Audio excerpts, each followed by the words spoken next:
Leonard Marks waved at his neighbors every morning, mowed his lawn like clockwork, and delivered homemade cookies during the holidays. Sheila Harper never imagined the man across the street, the one with the quiet smile and spotless porch, was hiding a secret buried beneath layers of concrete and silence. The air was still, and most homes had already dimmed their lights for the night. Sheila Harper, a retired librarian known for her sharp attention to detail, stepped outside to take her garbage bins to the curb. As she reached the end of her driveway, a strange sound floated through the stillness. He answered promptly, dressed in a plain gray sweater and jeans, his expression calm and even friendly. The screams, or whatever they were, had stopped the moment the police arrived. She felt foolish for calling. Maybe Leonard had been telling the truth. But as she turned off her porch light and went inside, the unease clung to her like smoke. Something wasn't right, and deep down, she knew she hadn't imagined it. He claimed he had been watching a crime documentary and must have had the volume to high,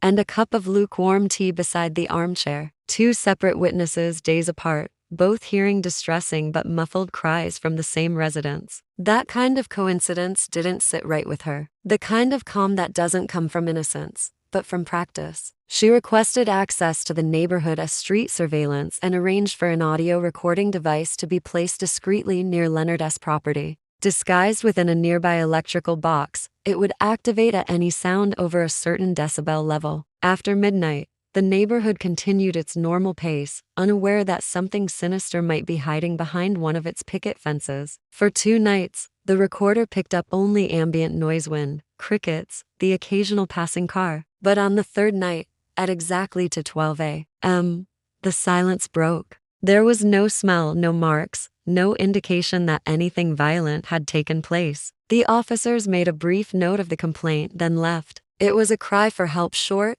desperate, and terrifying. She replayed the clip multiple times, noting every second of a natural sound. The audio alone wouldn't be enough for an arrest, but it was enough to obtain a search warrant. The officers asked to take a look around, and Leonard allowed them inside. At first, it captured only creaks, possibly footsteps on a wooden floor. Then came a muffled thud, followed by a breathless gasp. More sounds followed, something metallic scraping against concrete, a wet dragging noise, and then clear as day the voice of a woman. Weak, trembling, but unmistakably human. Please, no more. But this wasn't a woman giving birth. These were pain sounds, deliberate and desperate. He listened for a full minute. Within the hour, another patrol unit arrived. Leonard answered the door again, this time looking slightly tired but still composed. He was wearing reading glasses and held an open book in his hand. When questioned about the noise, he smiled politely and explained he had been listening to an old radio mystery show that involved a woman being held hostage. Again, he welcomed the officers inside to look around. The noises faded, then returned, fainter than before, and then suddenly nothing. Silence. The house was clean, sparsely decorated, and smelled faintly of pine cleaner. Nothing appeared out of place. No signs of struggle. No reason to be suspicious. The officers left without incident. At first, it was faint, so faint she thought it was the rustle of leaves or maybe an animal. But when she stopped walking and really listened, she realized it was coming from the house across the street. The house with the red shutters. Lawnmowers buzzed during the day, porch lights flickered on in the evening, and families gathered around television sets at night. But just as the quiet began to settle, another strange incident disturbed the calm. This time, it was a man named David Rojas, who lived behind Leonard Marks' property.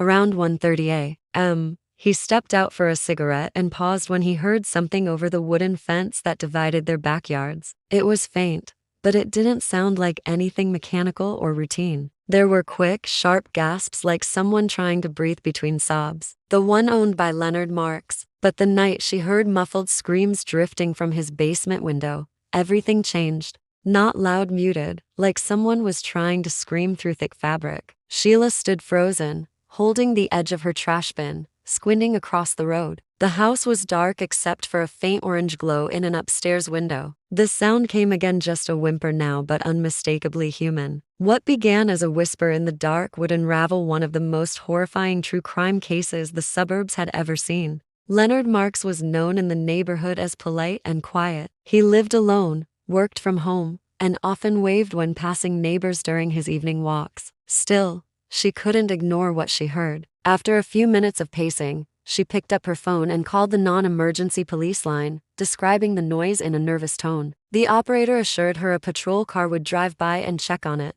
It began on a windless Thursday evening in the sleepy suburb of Brookdale just outside Milwaukee. It was a sound you couldn't quite describe, somewhere between a cry and a choke. Sheila didn't want to overreact. 20 minutes later, a pair of officers knocked on Leonard's door. Sheila stood by her front window, watching the patrol car drive away. 3 nights passed in silence, and the neighborhood slipped back into its routine. David froze. It reminded him of the emergency childbirth videos he had seen in training years ago, urgent, breathless, and terrifying. Unsure, and remembering the gossip about Sheila's recent police call, David decided to report it, just in case. As before, the house appeared untouched. The officers noticed a faint classical tune playing on a record player, neatly stacked books on the coffee table. Detective Carla Jensen, however, took particular interest when she reviewed both noise reports. What disturbed her most wasn't just the reports, it was Leonard's demeanor. Too calm, too prepared. The device was placed the following afternoon by a technician posing as a utility worker. The audio file was reviewed by Detective Carla Jensen just hours after it was collected. As the recording played,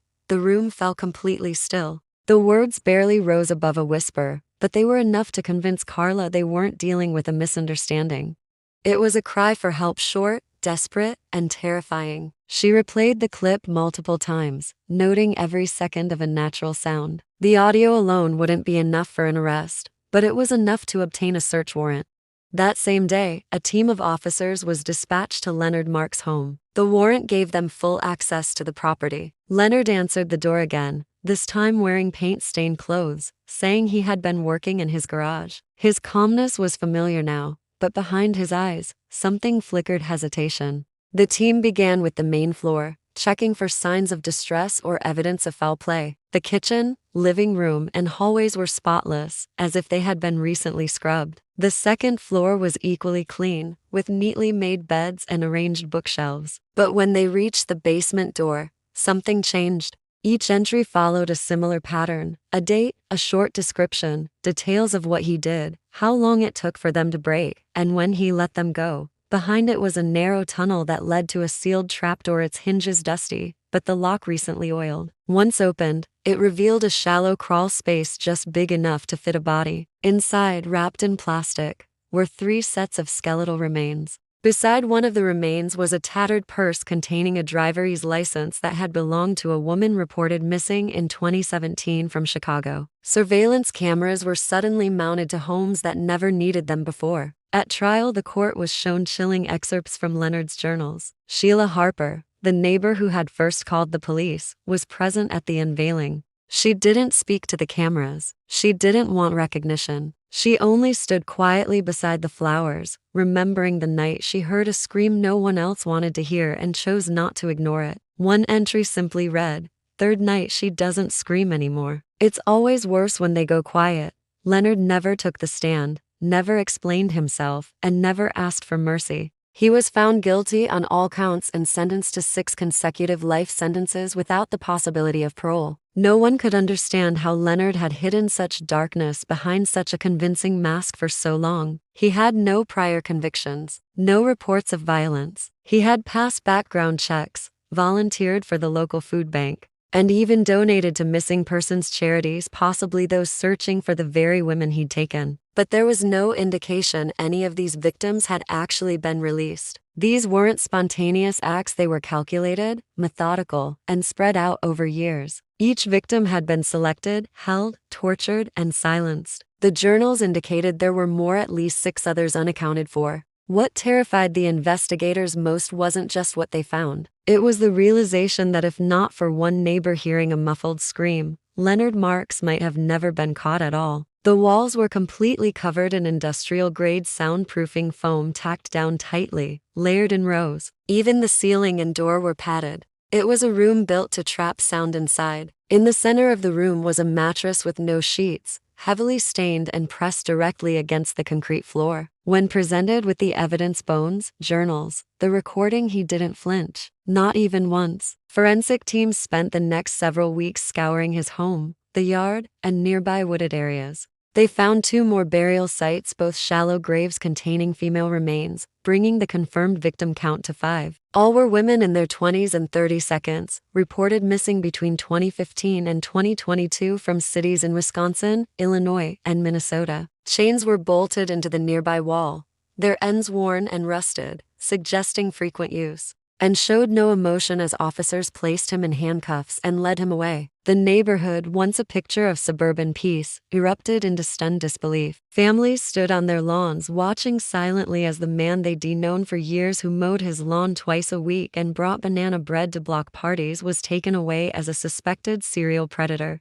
The hinges were newer than the rest of the frame, and a faint hum barely noticeable came from behind it. The door was pushed open to reveal a narrow stairway descending into darkness. The walls were lined with thick insulation foam. The air was heavy and foul, with a faint smell of bleach mixed with something older, rotting. As flashlights cut through the blackness, the officers descended, unaware they were stepping into a secret chamber that had never been meant to be discovered. On it was a collection of items that made even the most seasoned officer step back. Duct tape, handcuffs, various surgical tools, wigs, women's jewelry, torn clothing, and neatly folded gloves, everything arranged like tools in a workshop. There were also several burner phones, all switched off and stripped of SIM cards. On the far side of the room was a small metal cabinet. Inside, they found dozens of composition notebooks, each labeled by month and year. The basement was unlike anything the officers had expected. As their lights flickered over the walls, the full scale of Leonard Marks' horrifying secret came into view.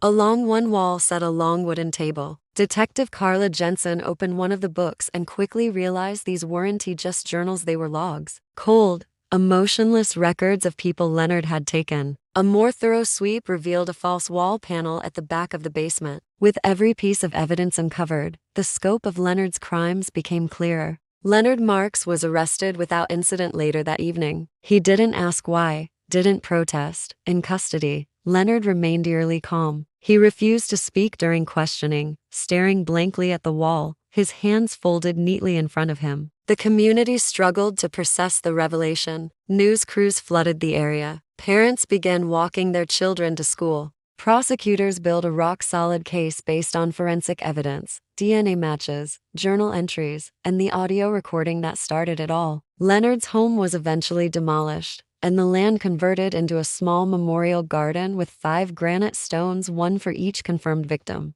Sheila Harper, the neighbor who had first called the police, was present at the unveiling. She didn't speak to the cameras. She didn't want recognition. She only stood quietly beside the flowers, remembering the night she heard a scream no one else wanted to hear and chose not to ignore it.